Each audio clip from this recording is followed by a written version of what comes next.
Ruben Amorim doesn't believe Kobbie Mainoo is what he needs in midfield. We now know this, after all the evidence of this season and Amorim's choices. Now, United blocked a loan move for him in the summer, but he has since only existed in the shadows. This video is not about favouritism or player FC or any nonsense like that. This is just an honest opinion from a United fan around Kobbie and why I really do want him to leave Manchester United for now.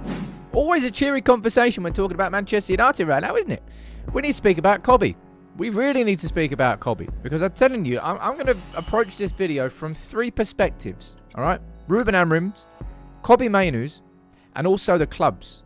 Because I'm telling you, Kobbie has to be able to leave in January. The club has to allow him to leave, because if we don't, I'm telling you, I think it's going to go past the point of being repaired. Let me just explain my thought process. Do you remember this photo? Boy, oh boy. That feels like a long time ago. That was when Amorim first walked in and met Kobbie. You know what I would say about this? About Kobbie's lack of game time. You remember that the club blocked a loan move for him in the summer. All of this is the club's fault. We should have won the Europa League final. We should be playing Champions League football this season. There would have been far more game time for all of these players. But instead, Manchester United are without European football for the first time in 10 years. There's frustrations, deep frustrations among the squad. And none more so than with Kobbie. And it's led to this point after West Ham. Does it feel like a breaking? No, it doesn't feel like a breaking point, but it feels like a really important point. All right. Now, Amorim was asked ahead of the Wolves game, the embargoed second part of the press conference, about Kobbie in a bit more detail. And this is what he said. You can read it. He goes, I understand what you were saying. You love Kobbie. He starts for England, but that doesn't mean I need to put Kobbie in when I feel I shouldn't put Kobbie in. It's my decision. Following on from that, Laurie Whitwell from The Athletic has said that Kobbie Mainoo is going to be seeking a loan again in January amid deep frustrations. And I'm not sure if you saw Paul Scholes' reaction. It's fair to say he wasn't happy. I think he deleted this. But you can see down there at the bottom. He feels that Kobbie is getting ruined. Hates seeing homegrown players leave, but it's probably best for him now. Enough is enough. Now, as I said, I want to speak about this from three perspectives. Number one, Ruben's. I understand that Ruben's getting frustrated. He's getting asked the same questions. But Ruben, the reason you're being asked the same questions repeatedly is because what we're currently seeing... Look, I don't think Kobbie really could have too many complaints if United were flying, the midfield was firing, and then players were nailing it. But it's just not the case. Our midfield for a long time has been underwhelming. Casemiro and Bruno, both not exactly fit for purpose for that role. It's compromised no matter where you look.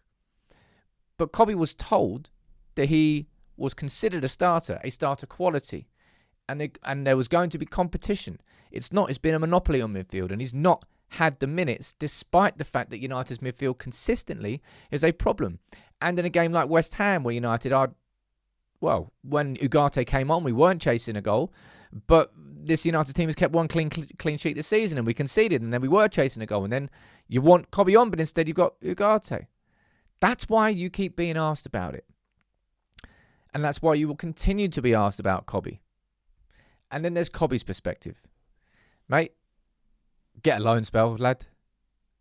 He's got to leave this football club in January. We've seen enough evidence now to know that Amorim just doesn't rate Kobbie for the midfielder that he wants. And he would even prefer to put in an Ugarte who he has sort of had a go at in front of the whole squad ahead of Kobbie. It doesn't really matter what the game state is. It doesn't really matter, I suppose, who's injured really currently. If you look at the competition being Bruno, he's never going to be injured. But Kobbie, lad, get a loan move. And you know what I'm really thankful of? In fact, all these conversations around Kobbie leaving, they are him looking for a loan move, which gets me on to, I might argue, the most important point in all of this.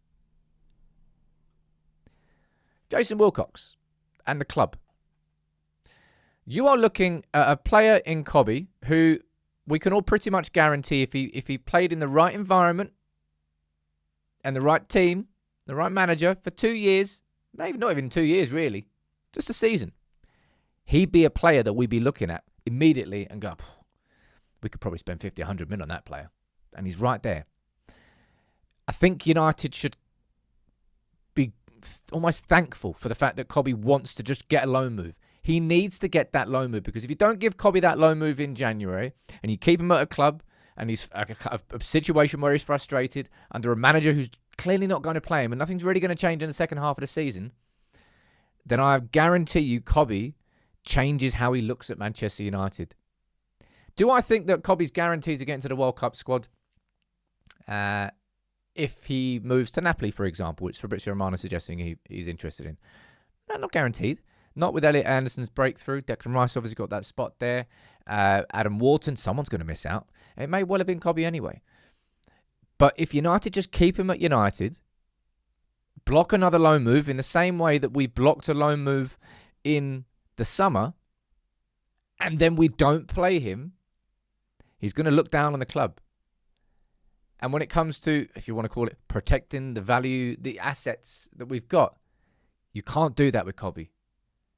Man United have got to let Kobbie go out on loan in January and figure something out, because the solution is not keeping him. If Ruben Amorim is going to be staying, which clearly that seems to be Ineos's choice and preference. All right, okay. Well, if it's that, then Kobbie cannot stay at this football club right now.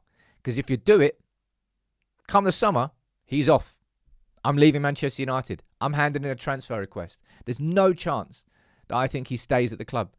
And he clearly wants to. The fact that he keeps seeking a loan. He sought a loan in the summer. He's seeking a loan now. He doesn't want to cut ties with Manchester United.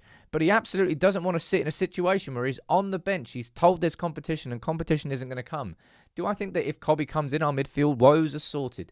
Not particularly, because this midfield setup with the two in midfield is extremely demanding. I don't particularly think that's the perfect position for Kobbie. I prefer him closer to the opposition's box rather than being or attempting to be an all-purpose midfielder like Elliot Anderson. But Amorim said that he was going to be competitive with the minutes. And because we're only playing one game a week and the pressure's on the Premier League, I think he's reversed on that. Kobbie's not going to get the opportunities. We've seen it enough now. And if Jason Wilcox is looking at the long-term future of this football club and looking at the long-term future of Kobbie Mainoo, we risk losing him and losing any loyalty from him. I think we've already risked it, half of it this season. But give him a loan spell. Will that leave United short in midfield? Yeah. We're already short in midfield. But keeping Kobbie around, just in case Bruno might pick up an injury, which is effectively the only reason he's still here, is not what we should do. He needs to be able to leave in January, figure out a solution, United. I don't know what that solution is, but that's not my job. That's your job. But I'll tell you what we can't do is keep him around for another 6 months with false promises and sat on the bench. Because if you do that, you've lost Kobbie. And come the end of the World Cup and come the end of the summer, Kobbie Mainoo will play for another football club. And that is something that United will definitely regret.